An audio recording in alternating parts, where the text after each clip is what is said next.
Yun, so bumalik na tayo dito. Medyo napalayo na sila, kaya bumalik na lang ako dito sa may barko.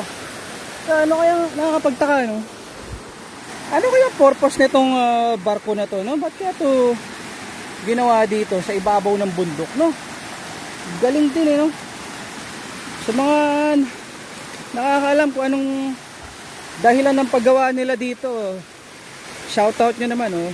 Comment nyo. Sementado siya, oh. Ayan, ang gilid, oh. Sementado hanggang dun. Ito yung loob niya. Oh, konkreto, yun. Solid, yun. May bakal. Oh, yan, may bakal, oh. Iruin mo, nasa ibabaw ng bundok.